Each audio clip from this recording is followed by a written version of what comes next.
Saudara-saudari yang terkasih, baru saja kita mendengar tadi Tuhan Yesus mengatakan, "Tidak ada seorang pun yang dapat datang kepadaku jika ia tidak ditarik oleh Bapa yang mengutus aku."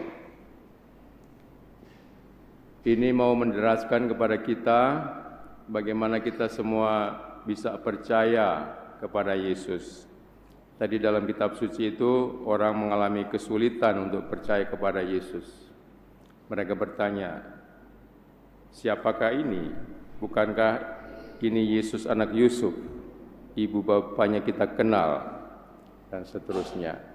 Jadi tidak mudah untuk percaya kepada Yesus sebagai putra Allah, sebagai penebus.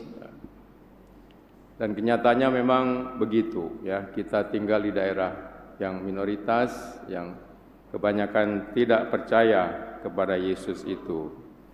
Dan ini menjadi salah satu misteri atau penjelasan malah bagaimana kita semua bisa beriman Katolik, yaitu karena menurut Injil Yohanes ini kita dibawa oleh Bapa. Kita dibantu oleh Bapa atau kita diberikan pencerahan oleh Bapa.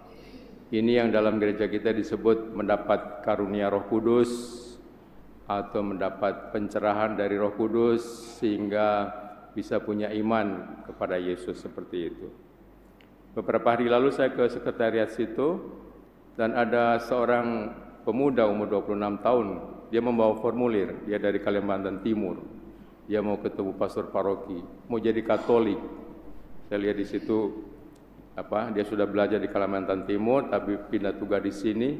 Jangan-jangan orangnya di sini. Lalu mau pelajaran agama meneruskan di sini. Dari Islam masuk Katolik, bukan main.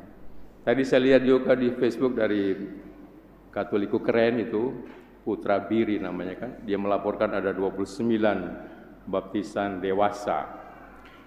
Nah, kita mempercayai kalau itu terjadi, seseorang tergerak hatinya dan percaya kepada Yesus dan mau bergabung dalam gereja Katolik, itu kita sebut mereka mendapat karunia Roh Kudus. Tadi dalam bacaan kedua disebut, jangan mendukakan Roh Kudus yang telah membimbing kamu kepada iman. Umat Muslim mungkin menyebutnya hidayah, ya, mendapatkan hidayah. Kalau dapat hidayah maka bisa bertobat ke mereka. Kita menyebutnya bimbingan Tuhan itu adalah anugerah Roh Kudus, ya. Itulah yang tadi dikatakan oleh Yesus, tidak seorang pun dapat datang kepadaku kalau ia tidak ditarik oleh Bapa untuk dibawa kepadaku. Ini namanya iman sebagai anugerah Allah, ya. Jadi iman itu bukan hanya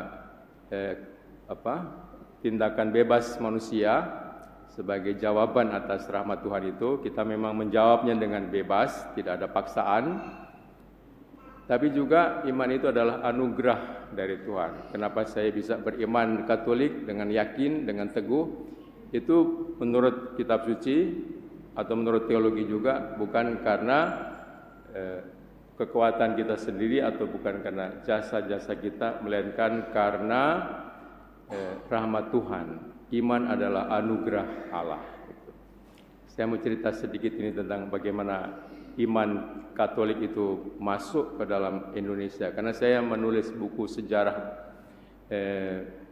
dua yang saya tulis. Pertama masuknya MSc di Sulawesi dan Kalimantan Timur tahun 2020. Yang kedua masuknya MSc di Purworejo dan Kalimantan Selatan tahun 2022. Sehingga dalam menulis itu lalu saya jadi ingat agak di dalam kepala hal itu. Misalnya, ini gereja Mamajang yang luar biasa ini menjadi bagian dari Keuskupan Agung Makassar. Belum ada Keuskupan Agung Makassar sampai tahun 37. Ya. Tahun 37 dan sebelumnya itu masih masuk dalam Vikariat Apostolik Manado. Waktu itu Uskupnya Monsinyur Walter Padis.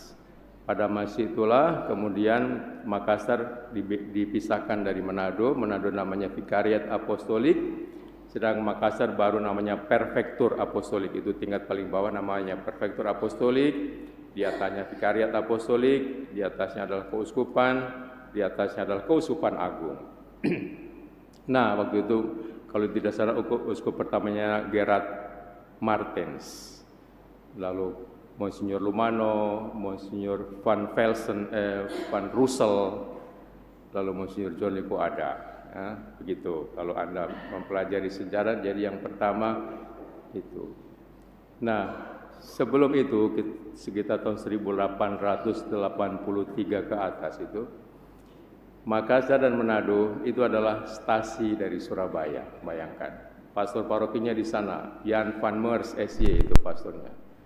Dan 3 kali setahun mengunjungi stasi Makassar dan Manado pakai kapal, menumpang kapal pemerintah, pemerintah Belanda, kan semua masih zaman Belanda.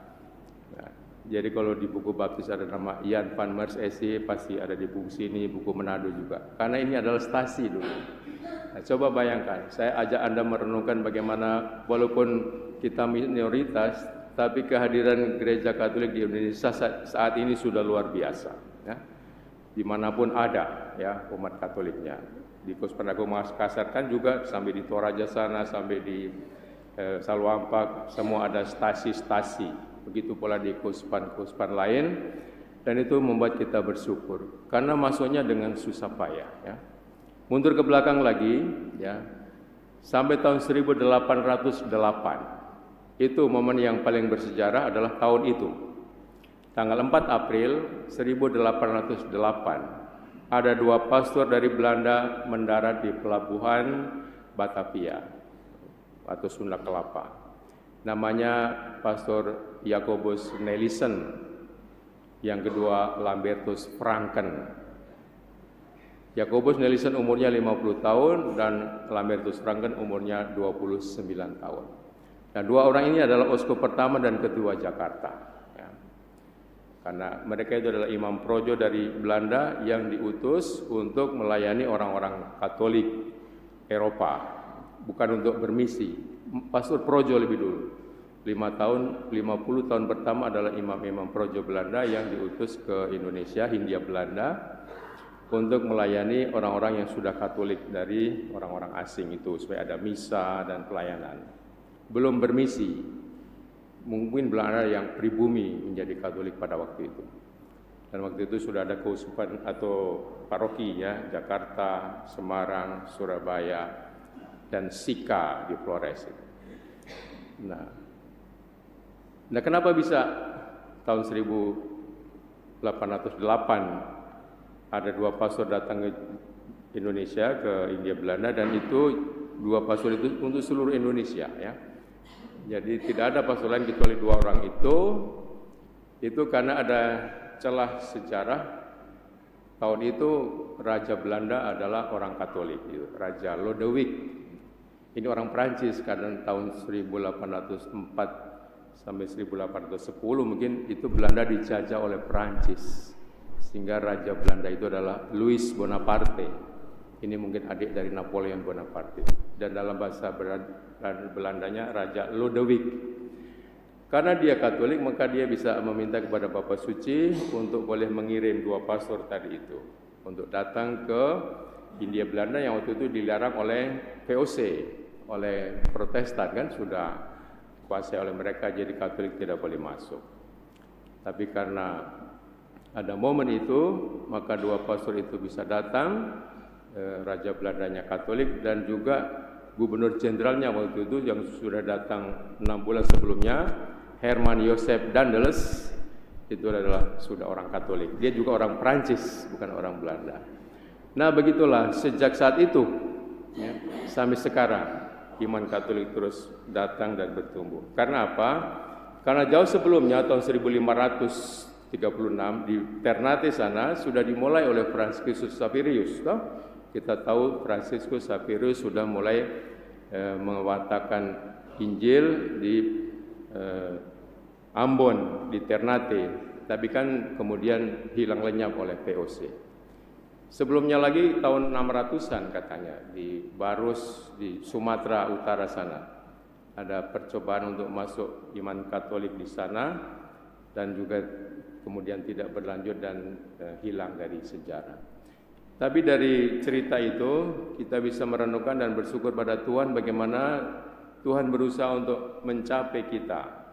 Bagaimana Tuhan untuk datang ke sini. Bagaimana Tuhan berusaha untuk mengutus misionaris dan tidak putus-putusnya itu diusahakan.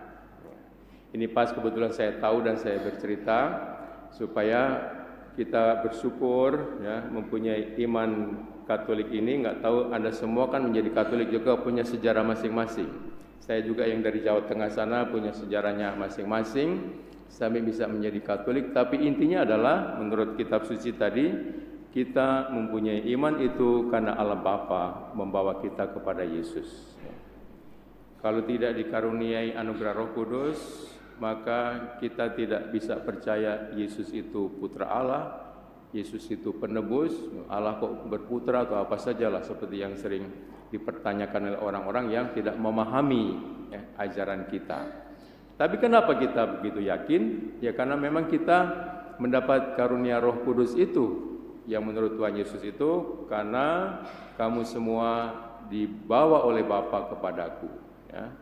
Tidak ada seorang pun yang dapat datang kepadaku jika ia tidak ditarik oleh Bapa yang mengutus aku. Saudara-saudari, iman ini atau kepercayaan kepada Yesus itu yang memberikan kita hidup kekal, hidup abadi, dan inilah yang namanya makanan rohani. Inilah yang namanya makanan yang bisa membuat kita hidup selalu. Kalau makanan yang kita makan tiap hari, ya sudah, itu bisa kita cari sendiri. Dan Anda semua tidak kekurangan sesuatu apapun dalam hal makanan itu.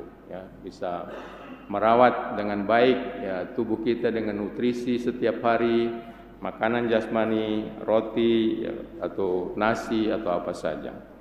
Tetapi yang dibicarakan di sini tentu yang Tuhan Yesus maksudkan atau kitab suci maksudkan, ajaran gereja maksudkan adalah makanan rohani atau roti dari surga atau iman kepada Yesus itulah yang membuat kita memiliki hidup yang kekal. Barang siapa percaya kepadaku, dia akan memiliki hidup yang kekal. Dan secara nyata tadi Tuhan Yesus mengatakan, aku adalah benar-benar makanan. Itulah yang kita rayakan dalam Ekaristi. Inilah juga ciri khas dari gereja kita, Katolik, yang mungkin orang lain tidak bisa mengerti apa itu, tanda apa itu dan maksudnya apa, tidak mengerti. Tapi kita bisa mengerti, bahkan mengimani sedalam-dalamnya bahwa ini adalah Tuhan Yesus yang datang kepada saya. Ini adalah sakramen Maha Kudus, ini adalah keselamatan saya. Nah, iman khas seperti ini, saudara-saudari, ini adalah anugerah Allah bagi kita semua. Itu yang ingin saya sharingkan, saya ceritakan bagaimana gereja kita Indonesia yang sekarang berkembang begitu luar biasa, keuskupan-keuskupan, paroki-paroki, dan umat bersemangat. Yang dulunya dengan susah payah, masuk penuh dengan kesulitan, penuh dengan kesederhanaan, dengan pengorbanan para misionaris itu, dan tentu mulai dari nenek moyang kita yang lebih dulu percaya, diturunkan kepada anak cucu, dan sampai kepada kita. Dan seterusnya kita dalam keadaan zaman yang bagus ya, panggilan-panggilan juga sangat banyak, panggilan imam, panggilan suster, bruder, mudah-mudahan juga masih banyak di sini. Dan saya nanti mau pulang ke Manado juga bertemu dengan banyak frater di seminari, anak-anak muda yang ingin menjadi imam. Itu tentu merupakan suatu anugerah yang patut disyukuri. Dari tempat ini, di tempat saya tinggal ini luar biasa kegiatannya. Tiap kali ada latihan kor, berdoa, Legio Maria, kelompok apa saja yang merupakan tanda vitalitas dari iman. Dan misa juga 4 kali sekarang dan besok ketiga kali. Umat banyak datang ke gereja, dan tentu suasana seperti ini ada di semua paroki. Kita bersyukur pada Tuhan. Itulah iman yang hidup, iman yang dianugerahkan kepada kita karena belas kasih Allah Bapa yang Maha Pengasih dan Penyayang. Tuhan memberkati kita semua. Amin.